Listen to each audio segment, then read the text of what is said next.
Hey guys, John here, and welcome back to the Wrestlemania review.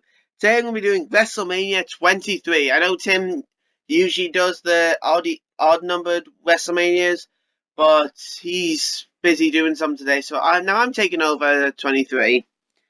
In the first match, it was the Nature Boy, Ric Flair, and Carlito, the guy who's spat in the face of people who don't want to be cool and stuff like that. They defeated the team of Gregory Helms, who was also the Hurricane, and Chavo Guerrero, and Lumberjacks found in the ring area. Hooray! Everyone gets a WrestleMania bonus because everyone likes WrestleMania bonuses. This is in the pre-show match. And the first official match on the card was the Money in the Bank ladder match that saw CM Punk, Randy Orton, Mr. Kennedy, Finlay, the two Hardys, Matt and Jeff Hardy, before they were broken, King Booker, and Edge compete for the title. Well, Money in the Bank title thing that gave them a title match whenever the hell they wanted. Mr. Kennedy won the match, becoming the third man to win the Money in the Bank ladder match. He would later lose his contract match to Edge in a winner gets the Money in the Bank thing. The next match, the Great Khali defeated Kane. Yeah. Batting 50-50 tonight for the Brothers of Destruction, but Kane losing to the Great Khali is not something you want to put on your resume there, Kane. Especially since now he's going for mayor in his local town. All the best to him.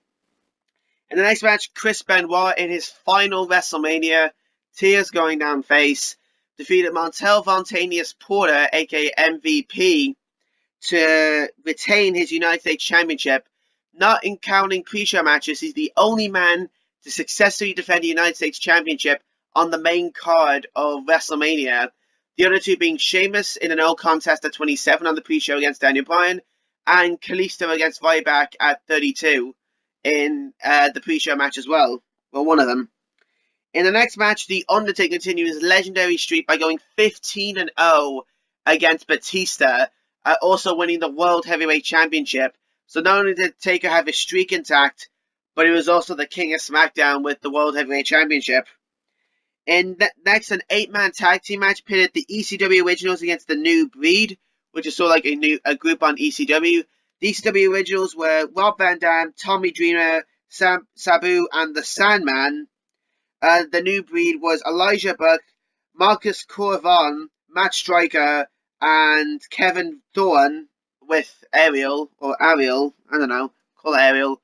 The ECW Originals won the match, which is good service to them. And yeah, nothing really else to be said about that. I barely remember anyone here besides Matt Striker, who was the commentator, and Elijah Burke, who's part of the CM Punk Road to WrestleMania and SmackDown vs. Raw 2009. Give a thumbs up if you remember that game. Up next was the Battle of the Billionaires, pitting Bobby Lashley versus Umaga. Of course, those guys weren't billionaires, they were only WWE superstars. So in Bobby Lashley's corner, there's the 45th President of the United States, Mr. DJ Donald J. Trump. I don't know. And also was in Umaga's corner was Mr. McMahon, who was the other billionaire, even though he's not a billionaire. I think he was at the time, I don't know. And also with Mr. McMahon was Armando Alejandro Estrada. Yep, don't know him either. I only remember him from The Rock making fun of his name. It was a hair versus hair match, so whoever lost if Bobby Lashley lost, Trump had to get his hair shaved off. If Umaga lost, Mr. McMahon had to get his hair shaved off. And Mr. Stone Cold Steve Austin was the special guest referee. Bobby Lashley won, so Mr. McMahon had to have his hair shaved off, and Austin then delivered a stunner to Donald Trump. In the bridge between the Battle of the Billionaires and the main event, Melina successfully defended the Women's Championship against Ashley in a lumberjack match for the Women's Championship, running at 3 minutes and 40 seconds. Gosh, women's wrestling has come a good way since then.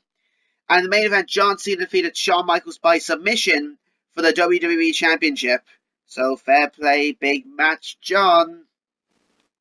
Now for some interesting facts. For the Hall of Fame, Jerry Lawler wanted Lance Russell to induct him. He was a ring announcer and commentator for Memphis Wrestling, which helped the King get his gain. Instead, he was inducted by William Shatner because Kevin Dunn thought nobody would know who Russell was. Carlito publicly complained that himself and Ric Flair weren't on the WrestleMania card, hence the pre-show and hence Carlito getting fired a bit after that, I think. This was Edge's first Mania loss in the Money in the Bank ladder match. He would go on to lose his next 3 matches at 24, 25, and 26, even though all of them were for the World Heavyweight Championship. As I said, Ben was the only man to defend the US title on the main card. RVD went 4-0 at this WrestleMania, and he has the new longest streak at WrestleMania. Hulk Hogan was originally supposed to be the representative of Donald Trump, but citing problems with Mr. McMahon, he left the company. Donald Trump agreed to take a stunner from Austin, even though if some of his crew didn't want that. The Women's Championship match was nearly scrapped on the day because of how long it took to shave Mr. McMahon bald at the match. And John Cena is the only man in WWE history to win a world title at 3 consecutive WrestleManias. Hogan did take part in 5 consecutive matches, but he did lose one of them to the Ultimate Warrior. And other people to have back-to-back Mania matches include The Undertaker and Stone Cold Steve Austin. So there's a little interest, and also The Rock as well, even though it was technically a one-on-one match. And I believe Triple H as well. I'm not really sure. But that was it for WrestleMania 23. Overall, it was a very good WrestleMania. Again, Undertaker continuing his streak. Cena Michaels was a very good match, including a pile driver on the steel steps, which was juicy.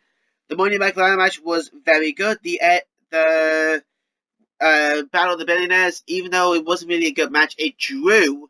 Like, everyone wanted to see Donald Trump get shaved bald or Mr. McMahon get his hair shaved bald. And yeah, it's interesting to see that a president of the United States on WWE programming. I know Barack Obama did it even when he was still in office, a tribute to the Troop Show. Do you smell what Barack is cooking? But, you know, just to see like the current day president on a big stage like WrestleMania is truly a sight to see and worth the price of admission. So that was it for this WrestleMania review. Hope you guys enjoyed. If you did, be sure to like, subscribe, and we'll see you guys later. Take care.